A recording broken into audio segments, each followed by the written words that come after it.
Good morning दोस्तों। आज हम चर्चा करने वाले हैं आपसे 29 मई के करंट अफेयर के बारे में, ठीक है। और आशा है कि अच्छे जो हमारा लॉकडाउन है वो शायद कम होने वाला है।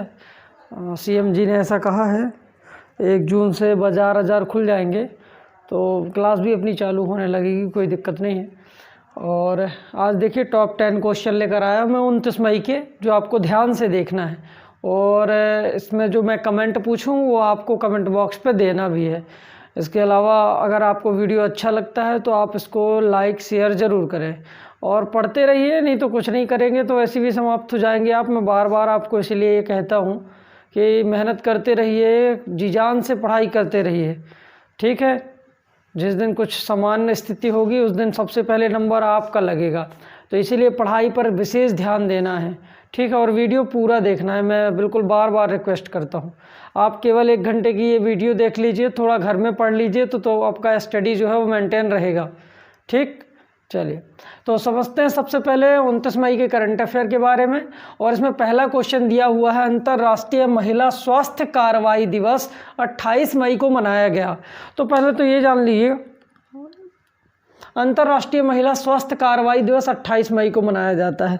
महिलाओं का सशक्तिकरण करना, वुमेन एम्पावरमेंट करना, महिलाओं के प्रति लोगों को जागरूकता पैदा करना और महिलाओं के प्रति बाहरी हिंसा, घरेलू हिंसा और डोमेस्टिक वायलेंस जो भी है, इस सबको कम करने के लिए हर साल 28 मई को अंतर्राष्ट्रीय महिला स्वास्थ्य कार्रवाई दिवस मनाया जाता है। महिलाओं के स्वास्थ्य के हितों की रक्षा करना, ये सारे काम हो सकते हैं इसमें 28 मई के दिन। और अभी से नहीं मनाया जा रहा है, ये लगातार 1987 से लगातार मनाया जा रहा है महिलाओं से जुड़ा। अच्छा, ये 28 मई को एक और दिवस मनाया जाता है, वर्ल्ड हंगर डे, विश्व भुखमरी दिवस। हंगर डे, विश्व भुखमरी दिवस भी मनाया जाता है आपका कब? 28 मई को ही मनाया जाता है। चलिए, तो 28 मई को विश्व हंगर दिवस भी मनाया जाता है, ये चीज़ भी आपको याद रखनी है। क्लियर? तो हंगर दिवस में क्या होता है, देखिए मैं आपको बता दूं, दुनिया में बहुत सारे ऐसे लोग हैं जिनको पेट भर भोजन नहीं मिलता या पोषण युक्त भोजन नहीं मिलता, वो सब भुखमरी के दायरे में आते हैं।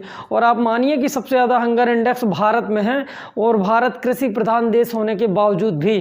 तो जैसे मैं आपको बता दूं 820 मिलियन लोग आज भी भुखमरी के दायरे में आते हैं विश्व में। और जो भोजन से संबंधित जो हेडक्वार्टर है वो इटली की राजधानी आपको रोम में मिलेंगे। जैसे आपने सुना हो world food programme, food and agriculture organization, ये सारे के सारे हेडक्वार्टर्स जो होते हैं वो इटली की राजधानी रोम में होते हैं। अब मैं आपको बताने वाला हूँ कि शायद 8 मार्च को विश्व महिला दिवस मनाया जाता है। 8 मार्च को विश्व महिला दिवस मनाया जाता है, ये भी याद रखना। और जो विश्व महिला दिवस मनाया जाता है उसमें वो महिलाएं जिन्होंने विश्व स्तर पर कुछ करके दिखाया है, कुछ काम किया है प्रभावी, उनको याद भी किया जाता है 8 मार्च विश्व महिला दिवस के दिन। क्लियर?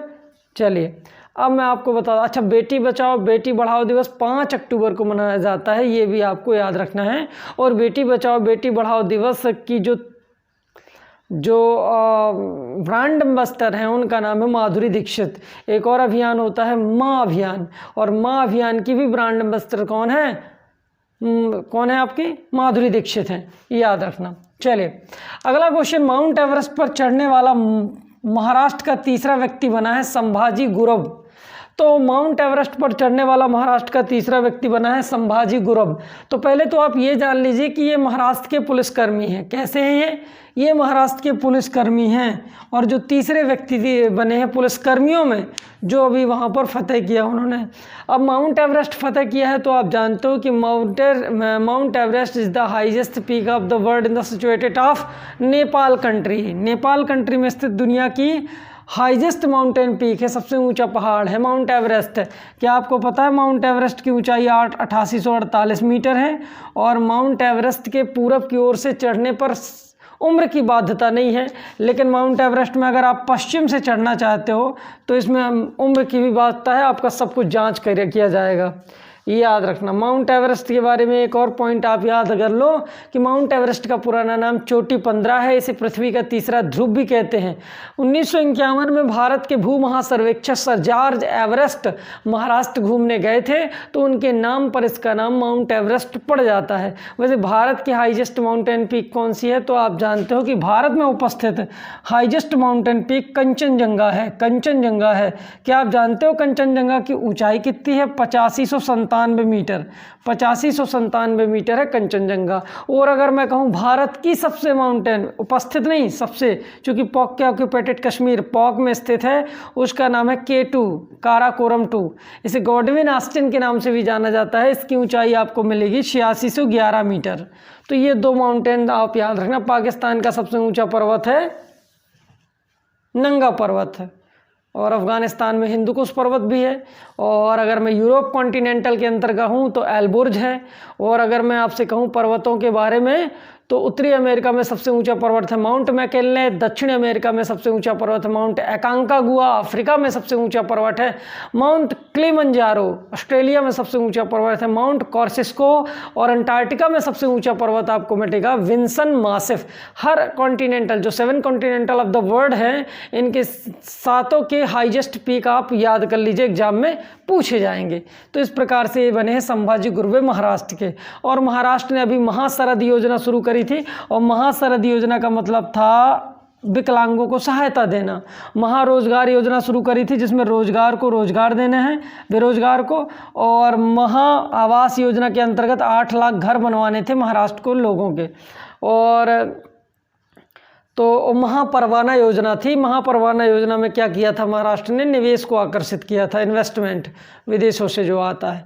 तो ये सब चीज़ें महाराष्ट्र से याद रखना। महाराष्ट्र की राजधानी मुंबई है, और मुख्यमंत्री उद्धव ठाकरे हैं शिवसेना पार्टी के।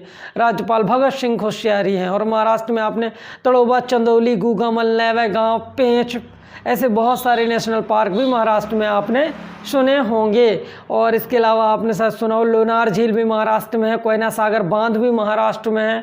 कालसूबाई महाराष्ट्र की सबसे ऊंची चोटी है, जो आपको पता होगा कालसूबाई। और कावेरी नदी और कृष्णा नदी और गोदावरी नदी का उद्गम भी महाराष्ट्र से ही हुआ है। त्र्यंबकम चोटी से एक का हुआ है, एक का हुआ है आपका कालसूबाई क्षेत्र से। तो ये चीज़ आपको याद रखना है। क्लियर? ये माउंट एवरेस्ट की कहानी भी मैंने आपको बता दी। और सबसे पहले माउंट एवरेस्ट में अगर कोई चढ़ा था तो आपने सुना होगा, भारत का था एडमंड हिलेरी और तेंजिंग नॉर्गे।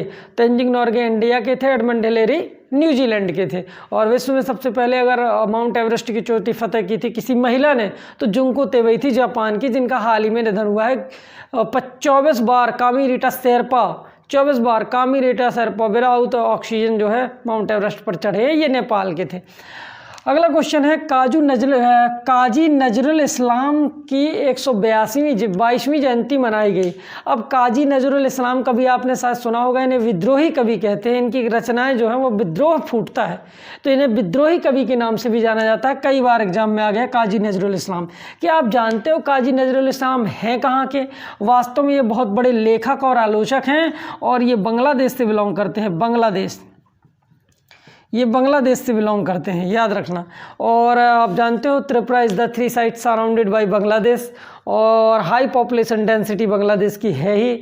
बाल विवाह नाइजीरिया के बाद सबसे ज़्यादा बांग्लादेश में होते ही हैं। राजधानी ढाका है, और ढाका में ही शायद आपने सुना हो आगा खां और सलीमुल्लाह खां ने 1906 में, सलीमुल्लाह खां, आगा खां छोड़िए, सलीमुल्लाह खां ने 1906 में मुस्लिम लीग की स्थापना भी आपको पता होगा ढाका में ही की थी। ढाका में ही की थी। और कराची में इसके संविधान का निर्माण हुआ था मुस्लिम लीग का 1907 में। और इसकी पहला जो अधिवेशन हुआ था वो 1908 में हुआ था अमृतसर में। और ये ज़रूर याद रखना। और इसके अध्यक्ष थे आगा खां। अमृतसर में पहला अधिवेशन हुआ था मुस्लिम लीग का, इसके अध्यक्ष थे आगा खां। मुस्लिम लीग के बारे में भी याद रखना। क्लियर? और इसके अलावा बांग्लादेश में मुख्यमंत्री प्रधानमंत्री शेख हसीना, राज्यपाल अब्दुल्ला हामिद, ये याद आता है एग्जाम में। फरक्का डैम बना हुआ है हम दोनों के बीच में, पाकिस्तान और बांग्लादेश और भारत के बीच में। गंगा नदी पर फरक्का डैम बना हुआ है। तो ये सारे क्वेश्चन आपके बन सकते थे। ये काजी नजरुल इस्लाम आपको पता चल गया, ये विद्रोही कवि है बांग्लादेश के, और इनकी 182वीं जयंती मनाई गई है, काजी नजरुल इस्लाम। क्लियर। और बांग्लादेश के बारे में और टका मुद्रा आपने सुनी हो शायद बांग्लादेश के बारे में। डिजिटल हार्ट प्लेटफॉर्म शुरू करा था पशु बलि दिए जाने वाले पशुओं को लेकर बांग्लादेश में ही। और बांग्लादेश और भारत के बीच चितपुरा से ढाका एक ट्रेन भी चलती है, शायद 2008 में इस ट्रेन की शुरुआत की गई थी। उस ट्रेन का नाम है बंधन एक्सप्रेस। बांग्लादेश और भारत के बीच बंधन एक्सप्रेस चलती है। कौन सी ट्रेन चलती है? बंधन एक्सप्रेस चलती है, याद रखना, 2008 में शुरू की गई थी। ये भारत के कलकत्ता के चितपुरा से लेकर बांग्लादेश की राजधानी ढाका तक जाता है। और जब बंटवारा हुआ था, देखिए 20 जुलाई 1905 को करजन ने बंटवारा कर दिया था पूर्वी बंगाल और पश्चिमी बंगाल। उनका मानना था कि प्रशासन ठीक से नहीं चल पा रहा है। हालांकि ये एक फूट डालो डिवाइड एंड रूल, फूट डालो और शासन करो की नीति के तहत 1905 में बंगाल विभाजन भंग हो गया था। तो उसमें आप याद रखना, जो पूर्वी बंगाल था उसकी राजधानी ढाका थी, और पश्चिमी बंगाल था उसकी राजधानी कलकत्ता थी। इसमें हिंदू ज़्यादा थे, इसमें मुस्लिम ज़्यादा थे, याद रखना।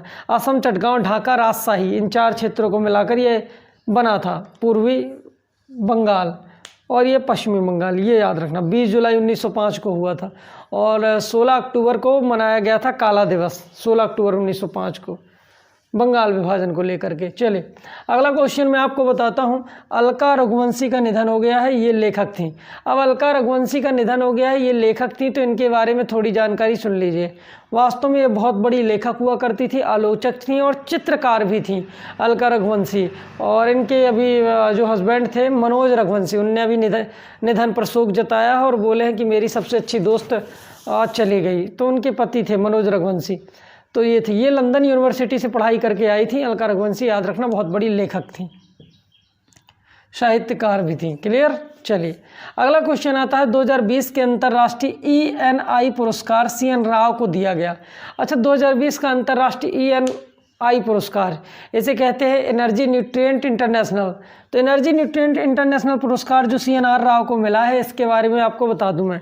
तो पहले तो ये जान लीजिए कि CN राव कौन थे। चंद्रशेखर ऐसा करके राव थे। आपने शायद 2014 की घटना सुनी हो। 2014 में सचिन तेंदुलकर और CNR राव को, 2014 में सचिन तेंदुलकर और CNR राव को एक साथ नोबल मिला था। उनको मिला था आपका शांति का, साहित्य का नोबल, शांति का नोबल, और इनको मिला था आपका फिजिक्स का नोबल। ये फिजिक्स के प्रोफेसर हैं CNR राव और दुनिया की समस्त यूनिवर्सिटियों में लेक्चर दे चुके हैं। और इन्हें भारत रत्न भी मिला था अभी 2014 में सचिन तेंदुलकर के साथ। तो इन्हें फिर से एनर्जी अवार्ड मिल गया है। एनर्जी अवार्ड विद्युत से जुड़ा है, ऊर्जा से जुड़ा अवार्ड है। ऊर्जा को बचाने के लिए नई नई डिवाइस बनाई हैं, इसलिए इनको ये अवार्ड मिला है। अब एनर्जी से रिलेटेड बात आ गई तो ऊर्जा संरक्षण की चर्चा हो जाए। सब जानते हो 2 प्रकार की ऊर्जाएं होती हैं, एक होती है रिन्यूएबल एनर्जी, एक होती है नॉन रिन्यूएबल एनर्जी। दोनों में अंतर क्या है? रिन्यूएबल एनर्जी वो एनर्जी होती है जिसे नवीनीकरणीय या गैर परंपरागत ऊर्जा कहा जाता है। रिन्यूएबल एनर्जी यानी नवीनीकरणीय ऊर्जा का कितने भी बार इस्तेमाल हो या कभी खर्च नहीं होती और प्रदूषण नहीं फैलाती। जबकि नॉन रिन्यूएबल एनर्जी वह एनर्जी होती है जिसका एक बार इस्तेमाल करने के दौरान ये समाप्त हो जाती है और इससे प्रदूषण भी फैलता है। जैसे नॉन रिन्यूएबल एनर्जी अनवीनीकरणीय योजना या परंपरागत योजना ऊर्जा, कोयला, पेट्रोल, डीजल, LPG।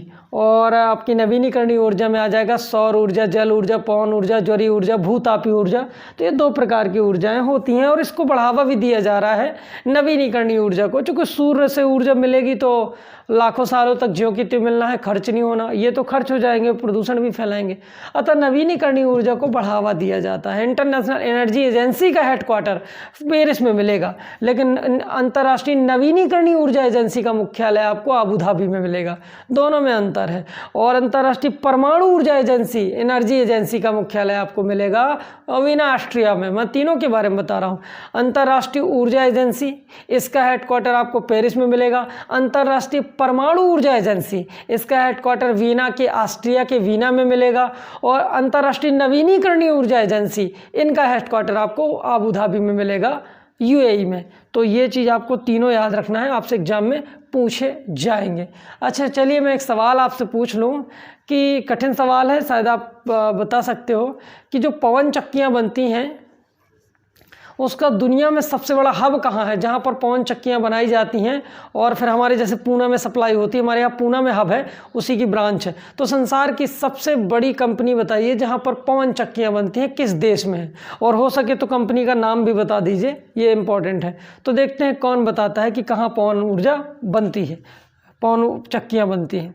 अगला क्वेश्चन देखते हैं। स्मार्ट किचन योजना की घोषणा केरल ने शुरू करी। तो ये क्या है स्मार्ट किचन योजना? ये क्या है स्मार्ट किचन योजना? इस योजना के अंतर्गत कई लोगों का खाना तत्काल ही बनाया जा सकता है। इसे स्मार्ट किचन योजना और पैक करके दूर दूर तक भेजा भी जाएगा। और वैसे भी आपने देखा कोरोना में सबसे बड़ी दिक्कत तो भोजन की है, और काफ़ी सारे लोगों को भोजन उपलब्ध नहीं हो पा रहा है, तो उनको भोजन उपलब्ध कराने के लिए स्मार्ट किचन योजना शुरू करी गई है केरल गवर्नमेंट के द्वारा। अब केरल सरकार ने ये योजना शुरू करी स्मार्ट गवर्नमेंट, तो आपने शायद सुना होगा इंदिरा रसोई योजना राजस्थान सरकार ने शुरू करी थी, और इंदिरा रसोई योजना राजस्थान सरकार ने शुरू करी थी। ऐसी बहुत सारी इंदिरा भोजन योजना, हमारे मध्य प्रदेश में भी राम रोटी योजना 2010 से शुरू हुई थी, और अम्मा किचन शुरू करी गई थी तमिलनाडु में, वो अन्ना किचन शुरू की गई थी आंध्र प्रदेश में। ये सब 8 रुपये 5 रुपये में गरीबों को भोजन उपलब्ध कराने की योजनाएं हैं। तो यही देखिए मैं आपको बता रहा था कि ये स्मार्ट किचन योजना केरल ने शुरू करी फूड सप्लाई उपलब्ध कराने के लिए।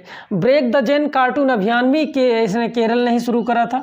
क्या आपको पता है कि कर्मी बोट बनाया था केरल ने, कर्मी बोट बनाया था केरल ने, वो कोरोना पेशेंटों के लिए। इसके अलावा शायद आपने सुना हो तिरंगा पहल की शुरुआत भी करी थी। के फ़ोन एप्लीकेशन फ्री में इंटरनेट देने के लिए शुरू करा था, और वन डिस्ट्रिक्ट वन IS योजना भी केरल ने ही शुरू करी थी।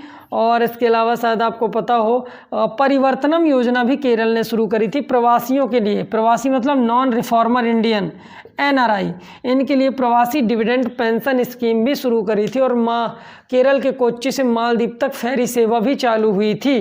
तो ये सारी चीज़ें आपको याद रखना। केरल की राजधानी त्रिवेंद्रम है, और विक्रम साराभाई अंतरिक्ष केंद्र त्रिवेंद्रम में ही है, जिसकी स्थापना 1963 में हुई थी। और केरल के थुम्बा से ही पहला रॉकेट लॉन्चिंग पैड भी बनाया गया था, याद रखना। उसका नाम था, चलिए नाम बता देंगे क्या आप? पहला रॉकेट जो छोड़ा गया था वो केरल के थुम्बा से छोड़ा गया था। देखते हैं कौन नाम बताता है। केरल से छोड़ा गया पहला थुम्बा रॉकेट लॉन्च से नाम बताइए उस रॉकेट का जो केरल के थुम्बा से छोड़ा गया था। ये कमेंट बॉक्स में देखते हैं कौन बनाता है, याद रखना। इसके अलावा मुख्यमंत्री आपको पता है पिनाराई विजयन है, और राज्यपाल आपको पता है मोहम्मद आरिफ मोहम्मद खान है, और जो जज हैं श्री मणि कुमार अय्यर हैं, वहाँ के हाई कोर्ट के जज हैं, मुख्य जज हैं।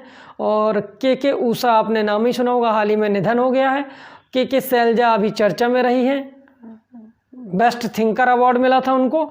और इसके अलावा R श्रीलेखा वहाँ की नई अभी DGP बनी है। तो इस प्रकार से आपको ये चीज़ें याद रखनी है। क्लियर? तो केरल के बारे में इतना हमें याद रखना है, ठीक है। और आपने केरल में सुना ही होगा Pambadum Shola National Park, Mathikettan National Park, Anamudi Shola National Park, Eravikulam National Park, Silent Valley National Park, और पेरियार नेशनल पार्क। बहुत सारे नेशनल पार्क आपने सुना होगा। द गार्डन ऑफ स्पाइस के नाम से भी केरल जाना जाता है।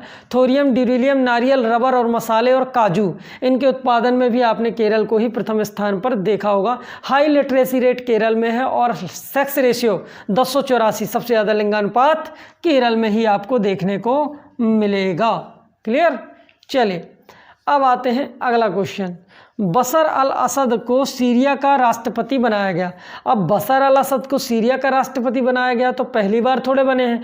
बशर अल असद जो हैं वो सन 2000 से सीरिया के लगातार राष्ट्रपति बनते जा रहे हैं।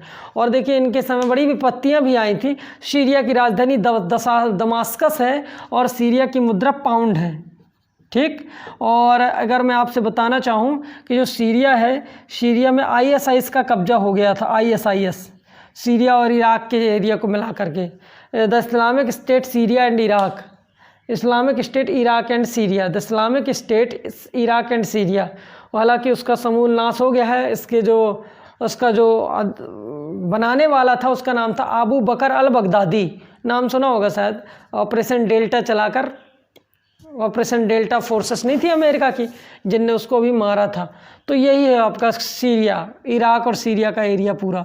तो यहाँ आपको पता हो गया होगा, बशर अल सीरिया के बने हैं प्रेसिडेंट। और हाल ही में अभी देखो इजराइल और फ़िलिस्तीन का भी विवाद चल रहा है, वहाँ भी युद्ध यही आतंकवाद को लेकर है। टेररिज्म जो है वो बहुत भयंकर समस्या बढ़ती जा रही है। कई देश आतंकवाद को पनाह देते हैं, पाकिस्तान तो ठीक है, वो तो दामाद बनाए हुए हैं आतंकवादियों को, ठीक है, मान ही नहीं रहा है। तो ये चीज़ आपको याद रखना है। असम के सीएम ने सभी जिलों में अभिभावक मंत्रियों की नियुक्ति की। तो असम के सीएम ने अपने सभी जिलों में अभिभावक मंत्रियों की नियुक्ति की। अभिभावक मंत्रियों की नियुक्ति क्यों की गई है? सभी जिलों में नहीं की गई है, 34 जिले हैं, 34 में से 13 जिलों में हाल ही में की गई है और आगे पूरे जिलों में कर दी जाएगी। क्या करेंगे ये अभिभावक मंत्री उस राज्य के अंदर असम में? तो इनका काम ये होगा कि कौन सी योजनाएं सरकार द्वारा संचालित हो रही हैं और वो योजनाएं ठीक से जनता तक पहुँच पा रही हैं कि नहीं, और जनता उन योजनाओं का कितना लाभ ले रही है, ये सब सिस्टम शुरू करेगा ये अभिभावक मंत्री, और जांच भी करेंगे और लोगों तक सरकार की सुविधाओं का लाभ पहुंचाने का प्रयास भी करेंगे और गवर्नमेंट की योजनाओं के प्रति लोगों को जागरूक करेंगे, पर्चा चिपकाएंगे, नुक्कड़ नाटक करेंगे, हर वो प्रयास करेंगे जिससे लोगों को आर्थिक और सामाजिक राजनीतिक सहायता मिलती रहे। तो ये है इसका अभिभावक मंत्रियों का काम, बड़ा अच्छा काम है, हर राज्य में होना चाहिए ये। तो अब असम ने ऐसा शुरू करा है, तो असम की राजधानी दिसपुर है। क्या आपने सुना है असम के मुख्यमंत्री अभी नए बन गए हैं, हेमंता विश्वास, और राज्यपाल तो वही हैं जगदीश मुखी, और अजय लांबा वहाँ के हाई कोर्ट के मुख्य जज हैं। और असम का पुराना नाम कामरूप है, अम्बुबाची मेला यहीं लगता है, कामाख्या मंदिर भी असम में है, गुवाहाटी में निकलता है तेल, गुवाहाटी में निकलती है चाय उलैंग उलैंग किस्म की, और डिगबोई में निकलता है तेल। कहाँ? डिगबोई में निकलता है तेल, ये ज़रूर आप याद रखना असम में। इस और नुमालीगढ़ में भी तेल निकलता है लेकिन ज़्यादा खास नहीं है। अरुणोदय योजना, पर्यटन संजीवनी योजना, धनवंतरी योजना, अरुधंती योजना, गोल्डन बाघ, सारी चीज़ें असम में ही आपको मिलेंगी। और आपने सुना हो शायद Kaziranga national park in the situated of Assam and it's famous for one horn rhinoceros, एक सींग का गेंडा काजीरंगा। और मनास है वहाँ नेशनल पार्क, पौबीथोरा, आमचांग, गर्म पानी, नमेरी, डिब्रू साइखोवा, ये सारी चीज़ें आपको असम में ही देखने को मिलेगी। पोबा रिजर्व, देहिम पटकाईबुम, तो असम में बहुत सारे राष्ट्रीय उद्यान आपको देखने को मिलेंगे। इसके बाद आवश्यक सेवा रख रखाव अधिनियम शुरू किया उत्तर प्रदेश ने। आवश्यक सेवा रख रखाव अधिनियम शुरू करा है उत्तर प्रदेश ने। तो चलिए मैं आपको बता दूं कि आवश्यक सेवा रख रखाव अधिनियम क्या होता है और जो उत्तर प्रदेश ने शुरू करा है। इसमें रुक जाओ, आवश्यक सेवा रख रखाव योजना, इस योजना के बारे में मुझे याद नहीं आ रहा है, ठीक है कोई दिक्कत नहीं। आवश्यक सेवा रख रखाव योजना उत्तर प्रदेश ने शुरू करा। चलो मैं इसके बारे में भी थोड़ा बताता हूँ आपको, पहले आप ये उत्तर प्रदेश के बारे में जान लो। ये योजना उत्तर प्रदेश सरकार ने शुरू करी थी। उत्तर प्रदेश की राजधानी जो है वो लखनऊ है, याद रखना, और लखनऊ को नवाबों का शहर और ग्रीन सिटी के नाम से भी जाना जाता है। गोमती नदी के तट पर लखनऊ बट 8वें नंबर की मेट्रो भी शुरू हुई है। और आपने साथ सुना होगा लखनऊ में 2 अनुसंधान केंद्र, याद रखना, औषधि अनुसंधान केंद्र और विष अनुसंधान केंद्र। तो याद रखना औषधि और विष दोनों के अनुसंधान केंद्र आपको लखनऊ में ही देखने को मिलेंगे। क्लियर? चलिए, और इसके अलावा मैं आपको कुछ और चीज़ें बता दूं। उत्तर प्रदेश के मुख्यमंत्री योगी आदित्यनाथ है। अजय विसल विश्व इनका नाम है, गोरखपुर के मठाधीश हैं, नाथ संप्रदाय से बिलोंग करते हैं, 25 साल की उम्र में सबसे कम उम्र के सांसद हैं। राज्यपाल आपको पता ही होगा, यहाँ के राज्यपाल यहाँ की आपको मिलेगी आनंदीबेन पटेल, और हाई कोर्ट के जज गोविंद माथुर हैं। शायद चेंज हो गए हैं, देख लेना गोविंद माथुर चेंज हुए हैं कि नहीं हुए हैं। क्लियर? इसके अलावा उत्तर प्रदेश ने बाल श्रमिक योजना शुरू करी थी। काला चावल महोत्सव उत्तर प्रदेश में। नवीन रोजगार छतरी योजना उत्तर प्रदेश में शुरू करी। 800 किलोमीटर सड़कों को हर्बल सड़कों में बदला। 289 किलोमीटर लंबे बुंदेलखंड एक्सप्रेस वे का नाम अटल एक्सप्रेस वे कर दिया। 1 करोड़ कोरोना टेस्ट किए। रेलवे डिब्बों में कोरोना के सेंटर बनाए। ऐसे बहुत सारे क्वेश्चन बन जाएंगे। मनुवाड़ी है रेलवे स्टेशन का नाम बनारस रेलवे स्टेशन कर दिया। नौगढ़ रेलवे स्टेशन का नाम सिद्धार्थनगर रेलवे स्टेशन कर दिया। और इसके अलावा अगर मैं आपसे कहूं कि नौगढ़ रेलवे स्टेशन का नाम सिद्धार्थनगर रेलवे स्टेशन कर दिया। मुगल सराय रेलवे स्टेशन का नाम दीनदयाल रेलवे स्टेशन कर दिया। इलाहाबाद रेलवे स्टेशन का नाम प्रयागराज रेलवे स्टेशन कर दिया। और आपने शायद सुना होगा गौतम बुद्ध नगर में फिल्म सिटी बन रही है, और गौतम बुद्ध नगर में फिल्म सिटी बन रही है, और गौतम बुद्ध नगर में शायद आपको पता होगा ट्रांसजेंडर यूनिवर्सिटी भी खोलने का प्रयास ही चल रहा है उत्तर प्रदेश में। चलिए, आवश्यक सेवा रखरखाव अधिनियम, इसके बारे में मैं आपको बता दूंगा। चलिए, अमेरिका ने खुफिया विभाग से 90 डे के अंदर कोविड-19 के उद्भव का पता लगाने को कहा। बस यही अमेरिका के पास रह गया है। अमेरिका ने कहा अपने खुफिया विभाग से कि तुम 90 दिन के अंदर कहाँ से कोरोना आया है इसकी जांच करो, इसका पता लगाओ। तो ये अमेरिका ने खुफिया विभाग को अपने सूचना दी है। खुफिया विभाग मतलब FBI, FBI मतलब फेडरेशन ब्यूरो ऑफ इन्वेस्टिगेशन, वो उनका खुफिया विभाग है। व्हाइट हाउस वहाँ का राष्ट्रपति भवन है, और 90 दिन के अंदर कोविड-19 यानी कोरोना वायरस डिजीज़ का पता लगाने की जानकारी लेना चाहता है। अब अमेरिका ने ऐसा कहा है, तो आप वैसे भी आप जानते हैं कि चीन के वुहान क्षेत्र से कोरोना फैला था। कोविशील्ड, फाइजर, कोवैक्स, स्पुतनिक, ढेर सारी वैक्सीन लगने के बावजूद भी आज कोरोना महामारी इतने चरम पर है। ठीक है, तो सुरक्षित रहिए। मैं आपको कई बार बता चुका हूँ, येलो फंगस, ग्रीन फंगस, फलाना फंक्शन, ढिमका फंगस, ढेर सारे यानी कहाँ से ये बीमारियाँ फैलती जा रही हैं, और लोग तब भी नहीं सुधर रहे हैं। मैंने कहा ना, देखिए बक्सवाहा में 23,000 वृक्ष कट रहे हैं। चिंता करिए इस चीज़ की, आप लोग भी सोशल मीडिया के जरिए बताइए लोगों को कि भाई अब बीमारी 23,000 वृक्ष काटोगे, 50,000 काटने का तुम्हारा प्लान है, तो ऐसे में तो प्रकृति और नष्ट हो जाएगी। सुधर जाओ, नहीं तो बैंड बज जाएगी। चलो देखो, ये सब चीज़ें अमेरिका ने खुफिया विभाग से 9 दिसंबर कोविड-19 का पता लगाने की घोषणा की। तो चलिए मैं आपको अमेरिका के बारे में बताता हूँ। वैसे भी अमेरिका में आपने देखा होगा अभी स्थिति समान हो गई है। पिछली बार जो पहली लहर थी तो अमेरिका में बहुत सारी मौतें हुई थी, बहुत सारी गड़बड़ियाँ हो गई थी। हालांकि अब तो वहाँ पर जनजीवन सही है, और सबसे ज़्यादा बुरी स्थिति इस समय इंडिया की है। अमेरिका की राजधानी क्या है आपको पता ही होगा, वाशिंगटन DC है, वाशिंगटन DC, और वहाँ के पहले राष्ट्रपति के नाम पर पड़ी है। और अमेरिका में मैंने कल ही बताया था 1776 में अमेरिका की क्रांति हुई थी अंग्रेज़ों के खिलाफ, और क्रांति करने वाले ही वाशिंगटन DC थे, इसीलिए उनको अमेरिका का पहला राष्ट्रपति बनाया था। और हालांकि अमेरिका में बोस्टन चाय पार्टी की घटना से क्रांति की शुरुआत हुई थी। जैसे हमारे यहाँ चर्बी लगे कारतूस मंगल पांडे, आपने सुना होगा, चर्बी लगे कारतूस मंगल पांडे, 3 जून। और इसके अलावा आपने सुना होगा शायद 1986 में क्रांति आज़ाद हो गया था अमेरिका, और 89 में अमेरिका का संविधान बना, और 7 अनुच्छेद, सबसे छोटा आर्टिकल संविधान आपको कहाँ मिलेगा, अमेरिका का ही मिलेगा। 7 आर्टिकल है मात्र। और लेकिन लिखित अगर अक्षरों के मामले में देखा जाए तो सबसे छोटा संविधान मोनाको का है। भारत के संविधान में 1,50,000 शब्द हैं। इन शब्दों के साथ भारत जो है सबसे बड़ा लिखित और सबसे बड़ा संविधान है। The largest constitution of the world in the situated of America, India, in the made by America, India. लिखित संविधान अगर मैं कहूँ दुनिया का सबसे पहला तो अमेरिका का है। बड़ा संविधान अगर मैं कहूँ तो हमारा है। लेकिन हमारे संविधान को उधार का थैला भी कहा जाता है, हमारे संविधान को वकीलों का स्वर्ग भी कहा जाता है। ठीक है, तो इस प्रकार 395 अनुच्छेद 22 भाग 12 अनुसूचियाँ हमारे संविधान में है। और अमेरिका में अभी ये बात हुई तो अमेरिका में आप थोड़ा और जान लो, अभी नए राष्ट्रपति बने 46वें नंबर के जो बाइडेन, पार्टी का नाम है डेमोक्रेटो पार्टी, और उपराष्ट्रपति बनी है कमला हैरिस, याद रखना। और जैक सुलिवान बने हैं नेशनल सिक्योरिटी एडवाइज़र। ये सब चीज़ें अमेरिका से आपको याद रखना है, क्लियर। और largest fresh water lake of the world in the situated of America that called is Superior lake, Superior, Huron, Michigan, Erie, Ontario. और the broadest waterfall of the world Niagara fall in the situated of Ontario lake. तो याद रखना Niagara fall भी आपको America में ही मिलेगा। Tenancy नदी घाटी परियोजना पहली नदी घाटी परियोजना अमेरिका की। इसी नदी घाटी परियोजना को देखकर भारत में कलकत्ता में दामोदर नदी घाटी परियोजना भी चल रही है।